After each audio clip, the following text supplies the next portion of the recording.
पीले दांत वाली बहू। रंजना कभी ब्रश नहीं करती थी। उसे कितनी बार उसके माँ बाप ने डांटा, लेकिन उसका कोई असर उस पर होता ही नहीं था, जिस कारण से उसके दांत पीले पीले हो जाते हैं। शादी के बाद। अरे बहू, वैसे तो तुझ में कोई कमी नहीं है, पर तेरे दांत इतने पीले कैसे हैं बेटा? कैसे मतलब? कोई सर्जरी थोड़ी ना कराई है। वो तो क्या नाम, मैं ब्रश नहीं करती थी तो पीले हो गए। अब क्या करूं? आप कहें तो लाल करवा लूं या फिर काले? यार ये क्या है, क्यों माँ से लड़ रही हो? लड़ रही हूँ? अरे मैं लड़ रही हूँ या ये बोल रही है कि दांत पीले हैं, पीले। अरे तपस्या थोड़ी ना की है इन्हें पीले करने के लिए। बकायदा ब्रश नहीं किया है 20 साल तक, तब जाकर। छी, कैसी बात कर रही हो? ये उस वक्त तो पीले नहीं थे जब हम लोग तुम्हें देखने आए थे। अरे तब साफ करवा लिया होगा डेंटिस्ट के पास जाकर। अब देखो कैसे पीले पीले लग रहे हैं। रंजना सास की तरफ गुस्से से देखती है। फिर शुरू हो गई पीले पीले पीले। अरे पीले तो तब भी थे जब मेरे हाथ का रसगुल्ला उड़ा उड़ा कर खा रही थी और बोल रही थी, लड़की नहीं गुणों का खजाना दे रहे भाई साहब आप।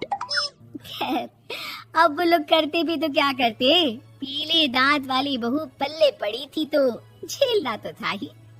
एक दिन कीर्तन में रंजना गाना गा रही थी। अरे कमला बहन, माँ का द्वार है, यहाँ तो सब शुद्ध होकर आते हैं, फिर अपनी बहू को ब्रश भी नहीं करवाती तुम। दूर से पीले पीले दांत भक्ति में बाधा उत्पन्न कर रहे हैं। अरे कोई 2 साल के बच्चे थोड़ी ना लेकर आई हूँ मैं बहू बनाकर। अच्छी खासी लड़की है, अरे कैसे करवाऊं ब्रश? ये तो उसे खुद करना चाहिए ना। अब माँ बाप तो इसके जैसे तैसे निपटा दिए, ये नहीं सोचा कि सास कैसे संभालेगी। सास बहू को लेकर घर आ जाती है, लेकिन सोच लेती है कि अब इसे लेकर कहीं नहीं जाएगी। अगले रोज बहू कहती है, अरे क्या हो गया, मंदिर नहीं जाना क्या? कीर्तन का वक्त हो रहा है। मेरी मधुर वाणी से कान्हा जी जागते हैं और सोते हैं। आप तो जानती है ना उनकी भक्ति में कितना मन लगता है मेरा। वो क्या है ना, तबीयत ठीक नहीं लग रही है मेरी, आराम करूंगी मैं।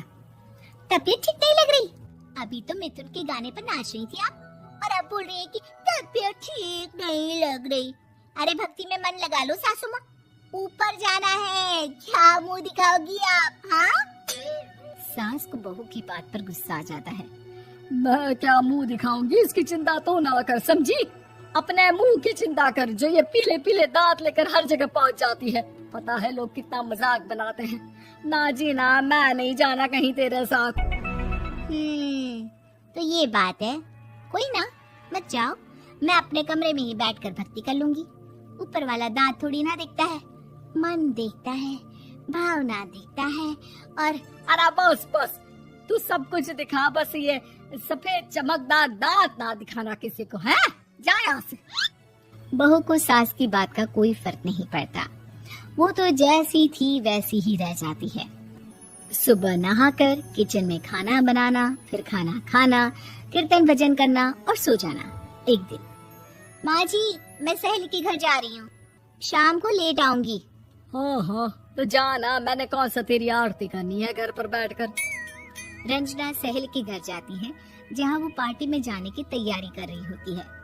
अरे शिखा, कहाँ जाने की तैयारी कर रही है? मैं गलत वक्त पर आ गई क्या? अरे नहीं यार, उल्टा सही वक्त पर आई है। मैंने ये साड़ी और ज्वेलरी निकाली है यार, शाम को इनके ऑफिस की एक पार्टी में जाना है। बताना कैसा लग रहा है ये सब? नहीं यार, इस ड्रेस के साथ तो वो वाली ज्वेलरी अच्छी लगेगी। हाँ, सही बोल रही है, मैंने ध्यान ही नहीं दिया। वैसे तो हमेशा से मस्त फैशन सेंस रखती है। तो बड़ा जाती होगी ना पति के साथ पार्टी में। रंजना कुछ नहीं बोलती, बस सोचती है कि यार काश की बात सही हो जाती। पर मैं क्यों नहीं जाती पार्टी में? क्या इन लोगों की कोई पार्टी होती नहीं होगी? रंजना घर आती है और रात में पति से सवाल करती है, एक बात बताइए, आप मुझे किसी पार्टी में क्यों नहीं ले जाते? क्या आपके यहाँ ऑफिस में पार्टी नहीं होती? पति बेचारा क्या कहता कि दांत पीले हैं तुम्हारे इसलिए। अरे कोई पार्टी होती नहीं हम लोगों के ऑफिस में, तो कहाँ से लेकर जाऊं? और मार्केट, मॉल, कहीं वीकेंड घूमना, कहीं तो। अरे यार सारे हफ्ते में एक छुट्टी मिलती है, तो सोचता हूँ कि आराम ही कर लूं। क्यों? रंजना मन मार के रह जाती है। पहले कभी सास के साथ मंदिर जाया करती थी, लेकिन वो भी सास ने ले जाना बंद कर दिया। घर बैठी बैठी रंजना बोर हो जाती है। तभी उससे आइडिया आता है और वो मायके जाने का सोचती है। सासू माँ, 2 दिनों के लिए मम्मी के घर जा रही हूँ। अच्छा अच्छा ठीक है, आराम से जा। और हाँ, माँ से कुछ अच्छी आदत सीख कर आना कि कैसे शरीर के हर भाग की तरह दांतों की सफाई भी जरूरी होती है, समझी? शुरू हो गई ना आप। वो लोग आपकी तरह नहीं है कि छोटी छोटी बात का बतंगड़ बना दे। उन लोगों के लिए मैं मायने रखती हूँ, ना कि मेरे पीले पीले दांत। रंजना माँ को बिना बताए उन लोगों को सरप्राइज देती है, लेकिन जैसे ही वो दरवाजे पर पहुँचती है, अंदर देखती है कि घर वाले कहीं जा रहे होते हैं। अब माँ, काश रंजना दीदी के दांतों वाली प्रॉब्लम नहीं होती, तो वो भी हम लोगों के साथ चलती ना बुआ जी की बेटी की शादी में।